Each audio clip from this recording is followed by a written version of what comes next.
Hello बच्चों, आज हम पढ़ने वाले हैं ईदगाह नामक कहानी के प्रश्न उत्तर। जैसा कि आपको पता है, आपका जो टर्म 1 का एग्ज़ाम है वो MCQ बेस्ड है, तो बहुत छोटे प्रश्न मैंने आपके लिए तैयार किए हैं जिससे आपको MCQ सॉल्व करने में मदद मिलेगी। तो ध्यान से देखेंगे। ईदगाह कहानी के लेखक कौन है? आंसर है प्रेमचंद। अगला प्रश्न, ईदगाह का क्या अर्थ है? ईदगाह का अर्थ है ईद मनाने की जगह। इस कहानी में ईदगाह जो है गांव से 4-5 किलोमीटर दूर एक जगह है जहां पर मस्जिद है और आसपास खाली मैदान है जहां पर ईद के लिए मेला भरता है। तो इस कहानी में ईदगाह वो जगह है।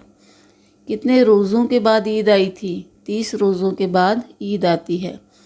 बच्चों को प्रकृति इतनी अच्छी क्यों लग रही थी? पाठ की शुरुआत में ही है कि मौसम बड़ा सुहावना लग रहा है और सूरज की धूप भी बड़ी शीतल लग रही है। तो ये सवाल वहाँ से लिया गया है। इसका उत्तर है क्योंकि आज ईद है और बच्चे जो है मेले में जाने वाले हैं, इसलिए वो बहुत खुश हैं, इसलिए उनको प्रकृति जो है इतनी अच्छी लग रही है। अगला प्रश्न देखते हैं, चौधरी कायम अली कौन था? चौधरी कायम अली जो था गांव का जमींदार था। आगे एक लाइन है, कायम अली आंखें बदल ले तो क्या होगा?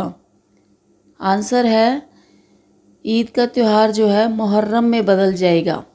ईद जो है खुशियों का त्यौहार है, लेकिन मुहर्रम जो है एक शोक का प्रतीक है।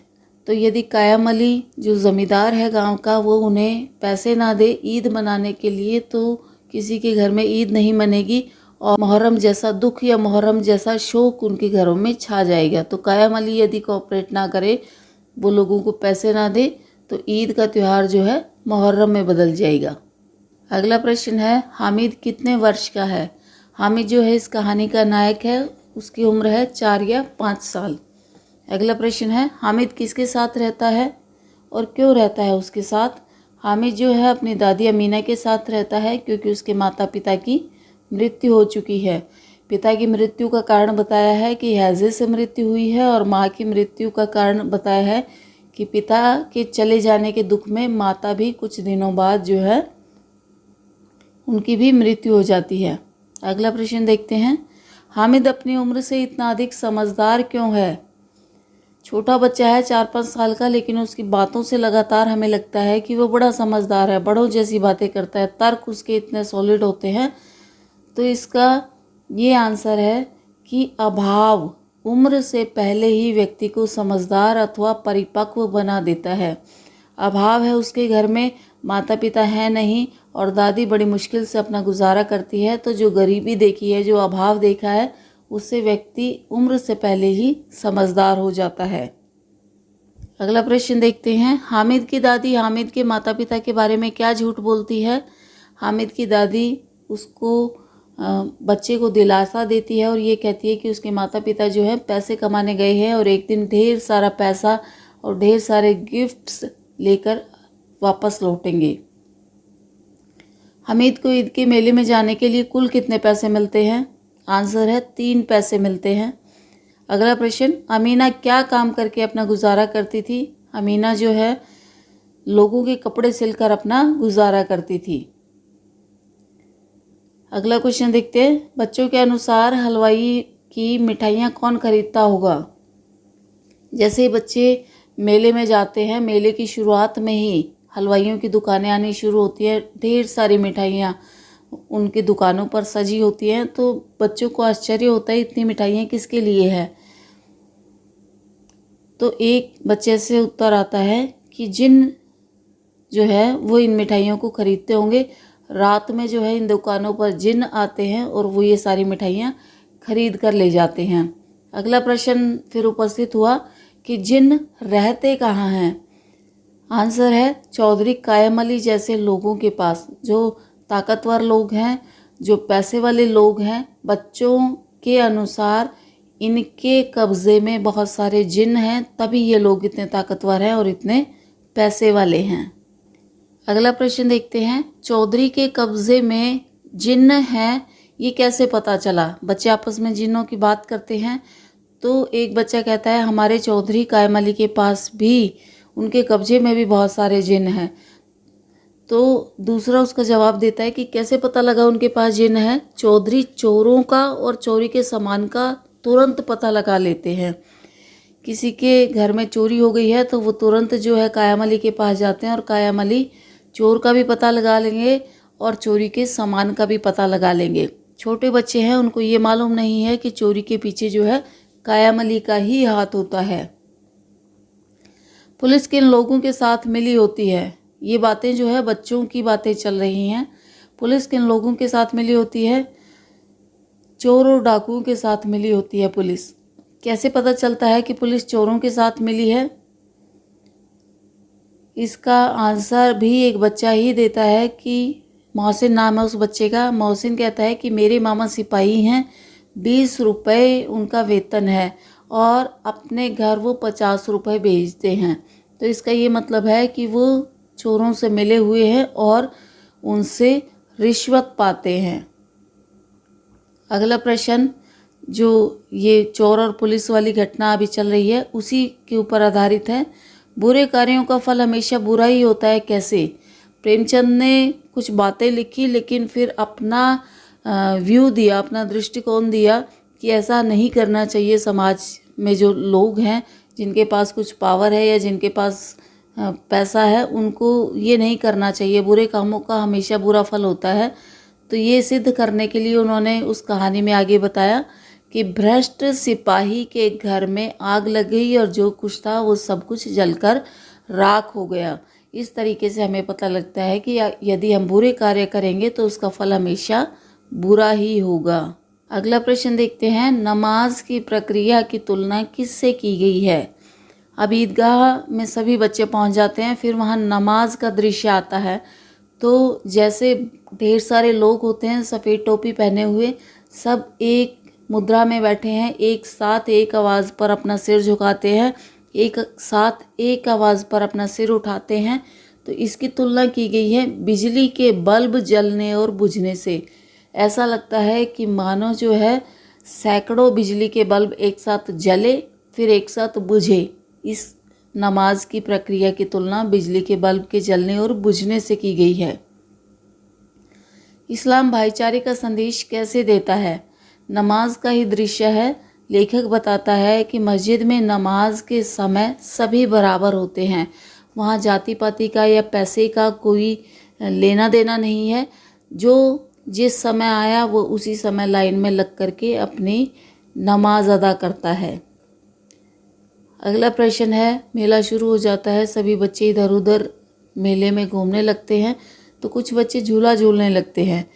तो प्रश्न है, हामिद झूला क्यों नहीं झूलता? आंसर है क्योंकि उसके पास पैसे बहुत कम थे, केवल 3 पैसे थे और वो उसमें अपनी एक ही ख्वाहिश पूरी कर सकता था। तो झूला न झूलने का कारण वो क्या बताता है कि वह ज़रा सा चक्कर खाने के लिए पैसे बर्बाद नहीं कर सकता। अगला प्रश्न है, बच्चे कौन कौन से खिलौने खरीदते हैं? कुछ बच्चों के नाम हैं जो कि हामिद के फ्रेंड्स हैं। वो सभी बच्चे मेले में खिलौने खरीदते हैं मिट्टी के बने हुए। तो इसमें कुछ नाम है। महमूद नाम का बच्चा है, वो एक सिपाही खरीदता है। मोहसिन नाम का एक बच्चा है, वो भिश्ती खरीदता है। भिश्ती एक कहते हैं एक व्यक्ति जो पानी पिलाता है। तो एक व्यक्ति का खिलौना बना होता है पानी की बोतल के साथ में। नूरे नाम का बच्चा है, वो वकील खरीदता है। और सम्मी नाम का बच्चा है, वो धोबिन खरीदता है।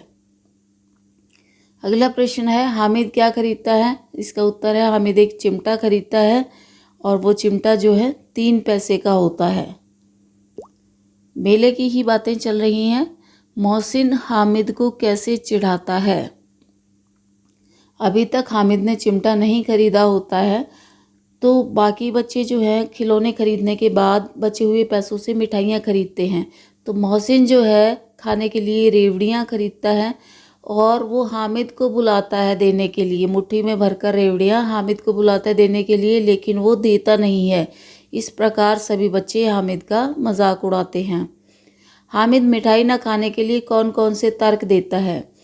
जब हामिद को रेवड़ियाँ नहीं देता मोहसिन। उसके बाद जो है हामिद कुछ तर्क देता है अपने मन को समझाने के लिए। मन ही मन कुछ वो तर्क सोचता है अपने मन को समझाने के लिए कि मिठाई खाना अच्छी बात नहीं है। तो वो तर्क कौन कौन से हैं? 3-4 ऑप्शन हैं। आपको एग्ज़ाम में अगर कोई एक ऑप्शन भी दिखे तो वो ऑप्शन इसका सही होगा।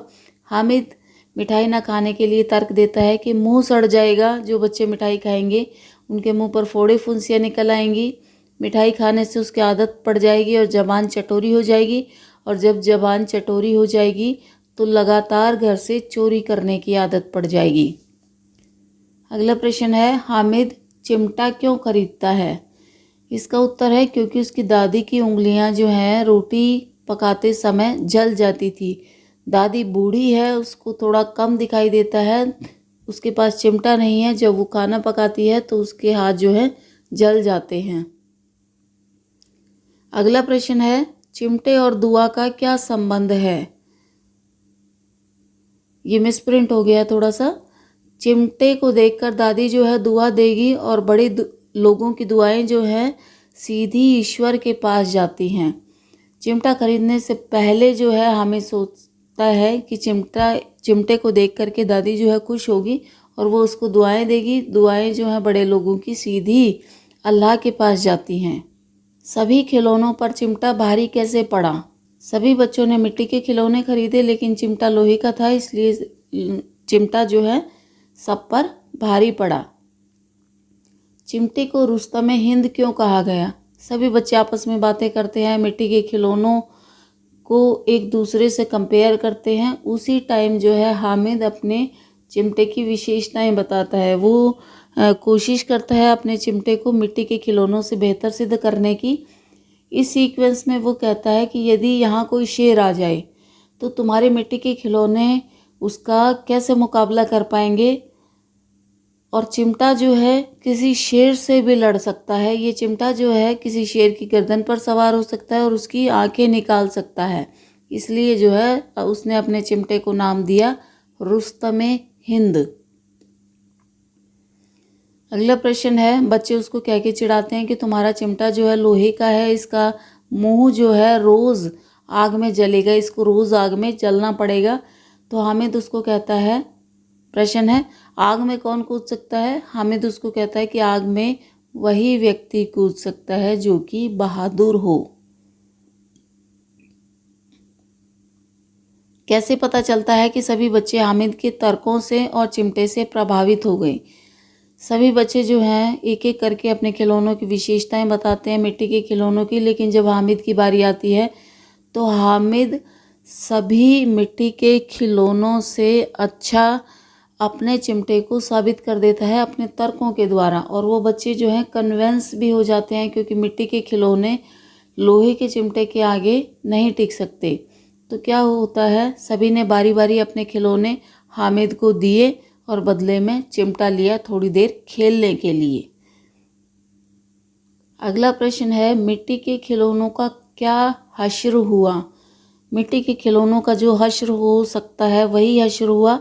एक एक करके जो है सबके खिलौने टूट गए। थोड़ा सा डिटेल में बताया है कि किस खिलौने के साथ क्या हुआ।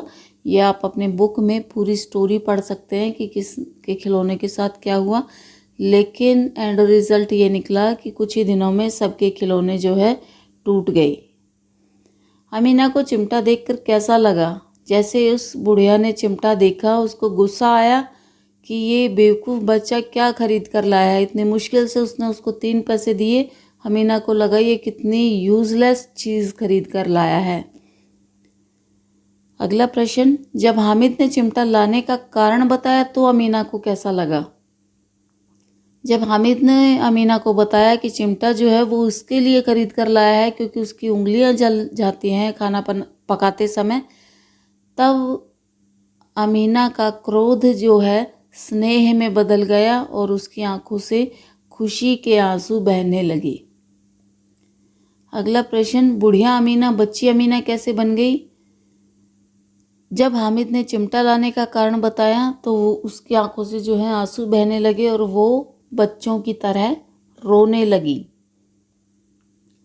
बच्चा हामिद बूढ़ा हामिद कैसे बन गया? ये एक्चुअल में बने नहीं, लेकिन कहानी के एंड में जो है बुढ़िया रोने लगती है और बच्चा जो है उसको शांत कराने लगता है, चुप कराने लगता है, थोड़ा गंभीर मुद्रा में आ जाता है। इसलिए लेखक ने ये कहा है कि बच्चे ने बूढ़े का पार्ट खेला और बूढ़ी औरत ने बच्चे का पार्ट खेला। बच्चा जो है दादी को चुप कराने लगता है और गंभीर मुद्रा में आ जाता है, इसलिए लेखक ने कहा कि बच्चा हामिद जो है बूढ़ा हामिद बन गया।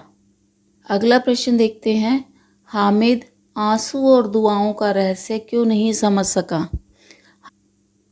इसका आंसर है वह बच्चा था और बच्चे के अकॉर्डिंग, बच्चे को जितना पता होता है उन्हें लगता है कि आंसू जो है दुख में निकलते हैं और दुआ जो है खुशी में निकलती है। लेकिन इस कहानी के एंड में क्या हुआ, दादी जो है रो रही थी लेकिन उसकी आंखों से खुशी के आंसू निकल रहे थे और उसके मुंह से जो है हामिद के लिए ढेर सारी दुआएं निकल रही थी। तो हामिद के लिए एक बिल्कुल नई बात थी कि दादी जो है रो भी रही है और दुआ भी दे रही है। उसके अनुसार जो है रोना दुख में होता है और दुआ जो है खुशी में होती है। तो वो बच्चा था इसलिए इसका रहस्य नहीं समझ पाया। ईदगाह कहानी किस भावना को दर्शाती है? ईदगाह कहानी में बहुत सारी भावनाएं हैं बच्चे से रिलेटेड, लेकिन ये पूरी कहानी, इसको यदि एक भावना पर आधारित कहा जाए तो ये बाल मनोविज्ञान की भावना को दर्शाती है कि बच्चे जो है किस तरीके से बिहेव करते हैं, क्या सोचते हैं, उनके तर्क कैसे होते हैं, उनकी सोच कैसी होती है। अगला प्रश्न है, हामिद में कौन कौन सी विशेषताएं हैं? कहानी का हीरो है, हालांकि छोटा बच्चा है, लेकिन उसके अंदर लेखक ने बहुत सारे गुण दिखाए हैं। उसमें से कुछ गुण ये हैं, उसके अंदर दया है, करुणा है, प्रेम है, तर्क शक्ति है, वो तर्क करता है बाकी बच्चों के साथ अपने चिमटे को सर्वश्रेष्ठ साबित करने के लिए। बच्चा समझदार है और साथ ही साथ भावुक भी है। तो ये कुछ प्रश्न थे जो कहानी पर आधारित थे। आई होप आपको अच्छे से समझ आए होंगे। इसके अतिरिक्त भी आपको अपना चैप्टर पूरा डिटेल में पढ़ना चाहिए। थोड़ी सी लंबी स्टोरी है तो एमसीक्यू में कोई भी तथ्य, छोटे से छोटा तथ्य भी पूछा जा सकता है।